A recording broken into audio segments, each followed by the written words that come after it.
السلام علیکم ورحمۃ اللہ وبرکاتہ۔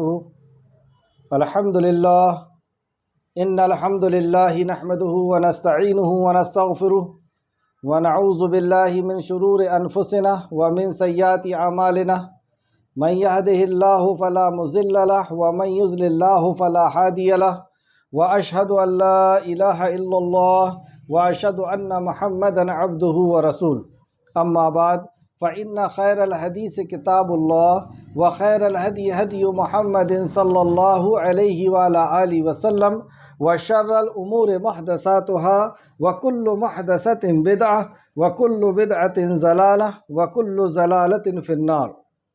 رب اشرح لي صدري ويسر لي أمري واحلل عقدة من لساني يفقهوا قولي، آمین یا رب العالمین۔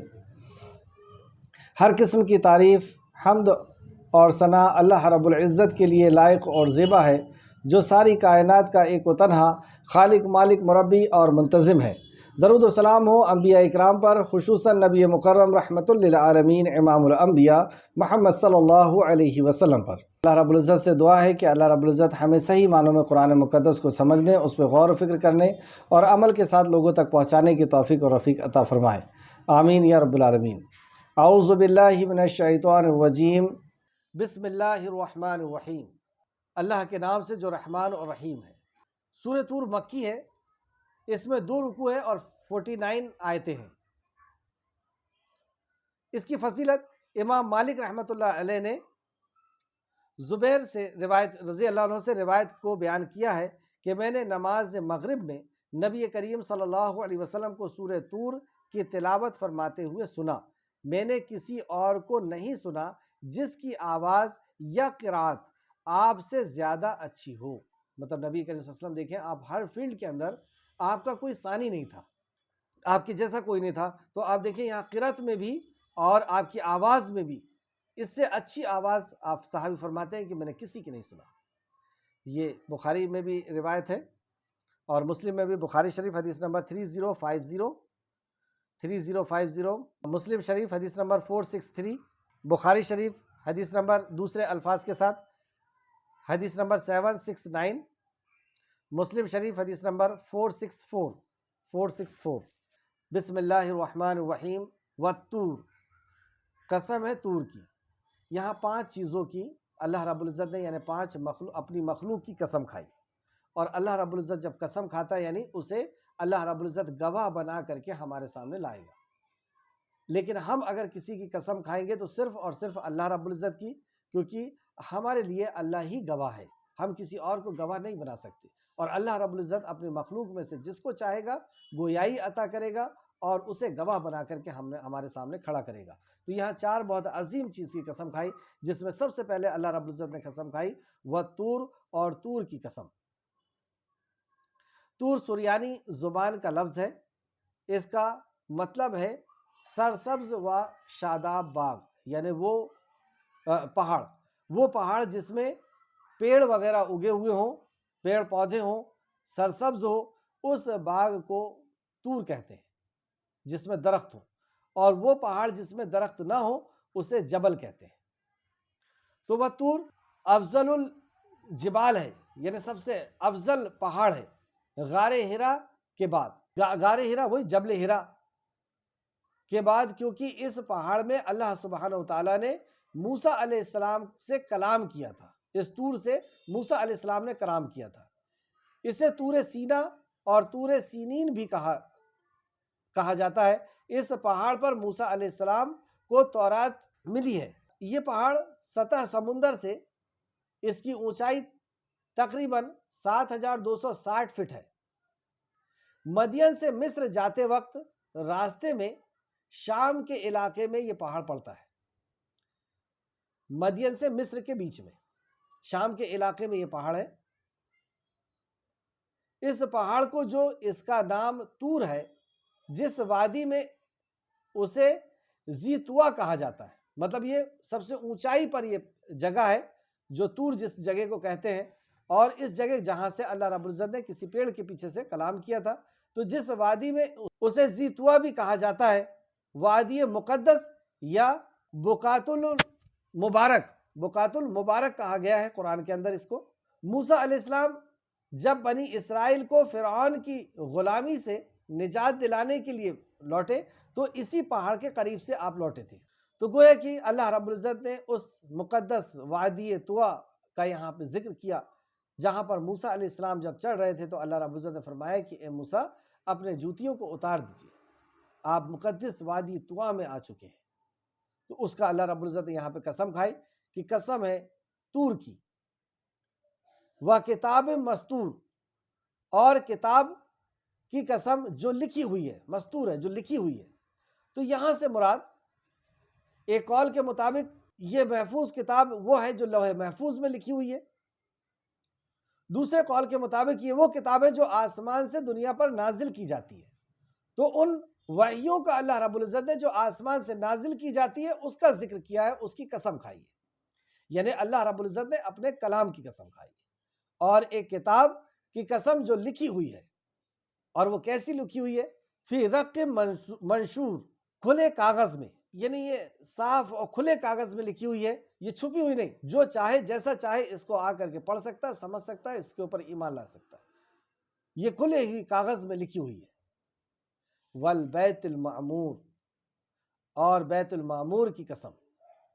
بیت المعمور کی قسم جیسا کہ صحیحین میں ہے کہ رسول اللہ صلی اللہ علیہ وسلم نے حدیث معراج میں جب آپ معراج کے لیے تشریف لے کے گئے تھے تو اس حدیث میں یہ ذکر ملتا ہے کہ 7ویں آسمان پر جب آپ کو لے کر کے گئے جبرائیل علیہ السلام نے تو وہاں پر آپ نے بیت المعمور کا دیدار کیا، اور آپ نے فرمایا اس میں روزانہ 70,000 فرشتے داخل ہوتے ہیں، جب وہ اس سے نکلتے ہیں تو پھر آخر تک اس میں لوٹ نہیں سکتے، یعنی 70,000 فرشتے ایک بار طواف کرتے ہیں، ایک بار عبادت کرتے ہیں، اور جب وہ لوٹتے ہیں تو دوبارہ ان کا نمبر نہیں لگتا۔ تو اس بیت المعمور سے سیدنا ابراہیم علیہ السلام ٹیک لگا کر کے بیٹھے ہوئے تھے۔ بخاری شریف حدیث نمبر 3270، مسلم شریف حدیث نمبر 164، اور مسلم شریف حدیث نمبر 264۔ تو اس سے ایک مراد تو بیت المعمور بھی ہے، اور ایک مراد بیت اللہ جو اللہ رب العزت کی عبادت کے لیے ہم انسانوں کے لیے اور جناتوں کے لیے مکہ کے اندر بنایا گیا ہے۔ تفسیر ابن کثیر جلد نمبر 5 صفحہ نمبر 593، اس میں آپ فرماتے ہیں کہ اسی طرح ہر آسمان میں اللہ تعالیٰ کا ایک گھر ہے جس میں اس آسمان والے اللہ تعالیٰ کی عبادت کرتے ہیں اور نماز ادا کرتے ہیں، یعنی ہر آسمان پر ایک گھر ہے اللہ رب العزت کا جہاں پر وہاں کے رہنے والے اللہ رب العزت کی عبادت کرتے ہیں، جو نبی مکرم نے 7ویں آسمان میں ابراہیم علیہ السلام کو ٹیک لگائے ہوئے دیکھا تھا۔ تو اس میں تیسری قسم جو کھائی اللہ رب العزت نے وہ اپنے گھر کی قسم کھائی جہاں پر بندے اللہ رب العزت کی عبادت کرتے ہیں۔ اللہ کے گھر سے مراد اس گھر کی تعظیم ہے، اس گھر کی عزت ہے، عزت افزائی ہے کہ یہ اللہ کا گھر، یعنی اللہ کی عبادت وہاں کی جاتی ہے، ورنہ اللہ رب العزت تو عرش پر ہے۔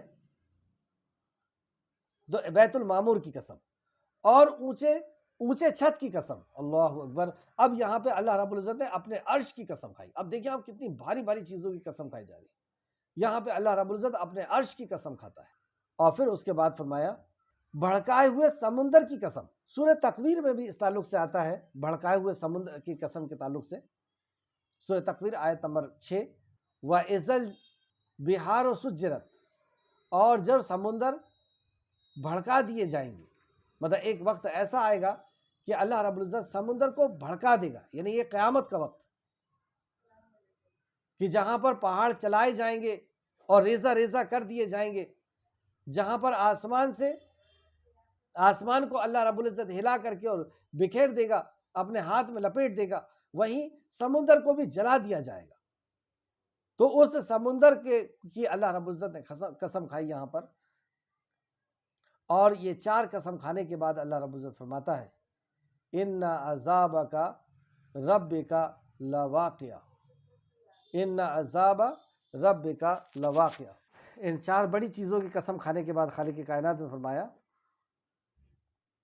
ان عذابک ربک لواقع، بے شک آپ کا رب کا عذاب ضرور واقع ہونے والا ہے، ما لہ من دافع، اسے کوئی روکنے والا نہیں۔ اس آیت مبارکہ کو جب عمر فاروق نے سنا رضی اللہ عنہ تو وہ دیوار پر ٹیک لگا کر کے سنتے رہے اور اسی کو دہراتے رہے، یہاں تک کہ آپ شدید بیماری کے میں مبتلا ہو گئے. یعنی آپ اس بات کو سوچ کر کے اور سن کر کے گویا کہ یہ عذاب آ کر کے رہے گا. آپ فرماتے کہ یہ عذاب آ کر کے رہے گا. اسے تفسیر ابن کثیر اور تاریخ دمشق نے بیان کیا ہے.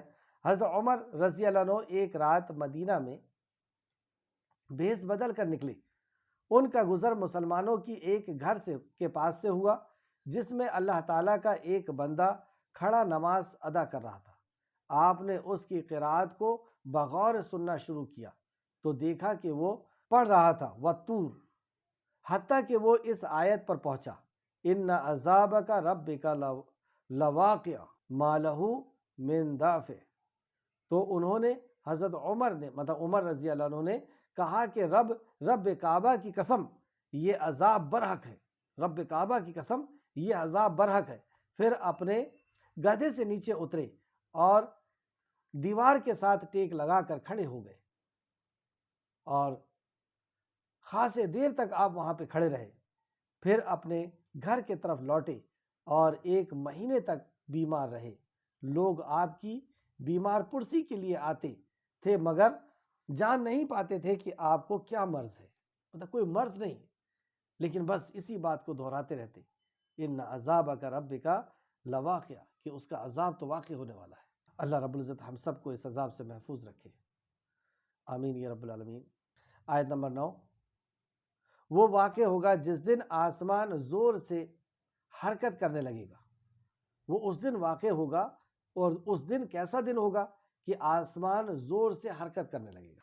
اس سے مراد ابن عباس اور قتادہ کہتے ہیں کہ اس کے معنی یہ ہے کہ اس دن آسمان زور سے ہلے گا.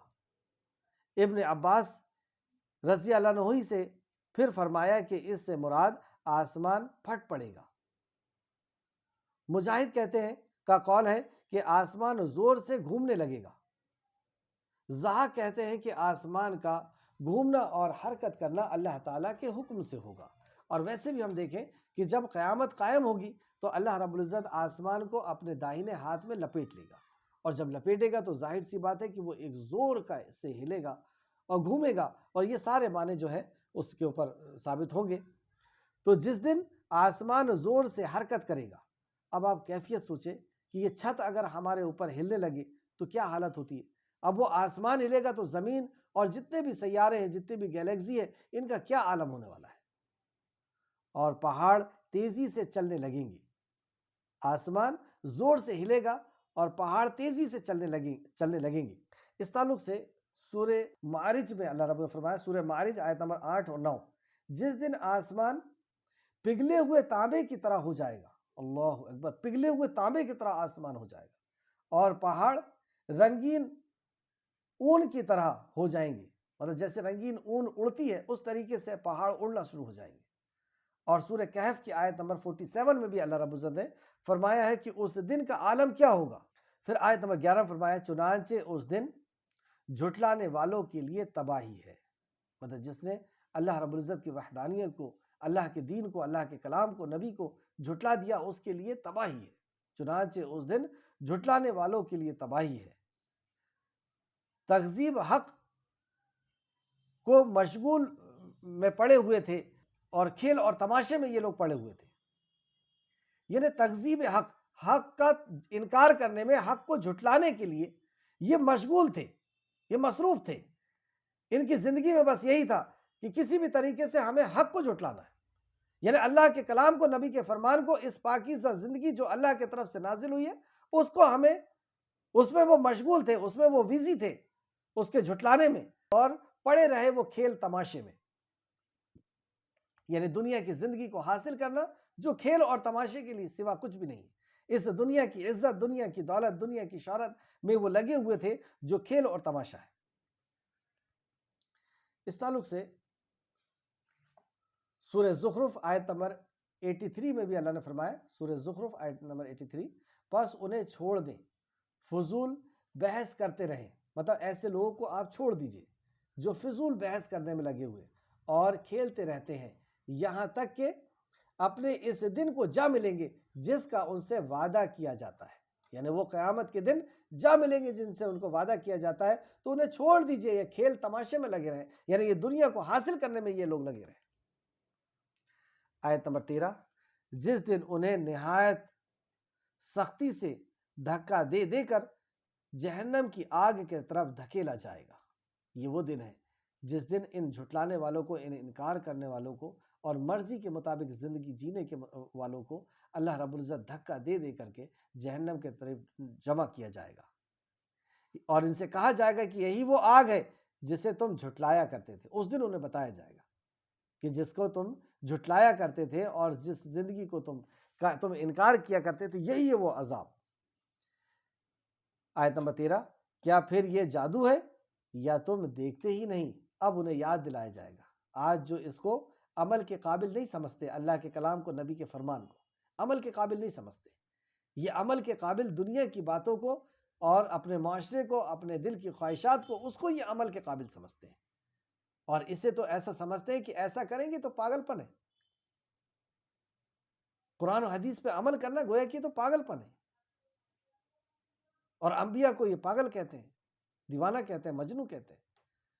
تو جب انہیں یہ عذاب دیا جائے گا، ان کو دھکے مار مار کر کے جہنم کے اندر ڈالا جائے گا، اور جہنم کی شدت والی آگ جب ان کو چھوئے گی تو انہیں یاد دلایا جائے گا، کیا پھر یہ جادو ہے یا تم دیکھ ہی نہیں رہے؟ تم دیکھ رہے ہو اس کو، عذاب کو؟ اللہ ہم سب کو محفوظ رکھ، اور آج صحیح معنوں میں ہمیں اللہ تیری وحدانیت پر ایمان لانے کی توفیق عطا فرما، تیرے دین پر اور تیرے نبی کی ہر بات پر ایمان لانے اور اس پہ عمل کرنے کی توفیق اور رفیق عطا فرما. آمین یا رب العالمین. آیت نمبر 6، تم اس میں داخل ہو جاؤ، اب تم صبر کرو یا صبر نہ کرو تمہارے لیے برابر ہے. اب تم صبر کرو یا نہ کرو، اب یہ عذاب کا مزہ تو چکھتے رہنا ہے، برابر ہے تمہارے لیے. تمہیں بس اسی کی سزا دی جائے گی جو تم عمل کیا کرتے ہو. جو سزا تمہیں دی جا رہی ہے یہ اسی کی سزا دی جا رہی ہے جو تم نے عمل کیا تھا، یعنی کسی دوسرے کی سزا تم کو نہیں دی جا رہی ہے. انصاف کے ساتھ تمہیں یہاں پہ لایا گیا ہے، اور تمہیں وہی سزا دی جا رہی ہے جو تم عمل کیا کرتے تھے. یہ تو ہو گیا ان لوگوں کا انجام جنہوں نے دین کا انکار کیا، نبی کی باتوں کا انکار کیا، اور جادو کہا اور عمل کے قابل نہیں سمجھا. آخر میں اللہ رب العزت سے دعا ہے کہ جو کچھ بھی ہم نے پڑھا اے خالق مالک، تو اس پہ ہمیں مزید غور و فکر کرنے کی توفیق عطا فرما، اور ہمیں اس پر ایمان دے، عمل کے ساتھ لوگوں تک پہنچانے کی توفیق عطا فرما. آمین یا رب العالمین. اللہم صلی وسلم علی نبینا محمد. اللہم صلی وسلم علی نبینا محمد. آمین یا رب العالمین. السلام علیکم ورحمۃ اللہ وبرکاتہ.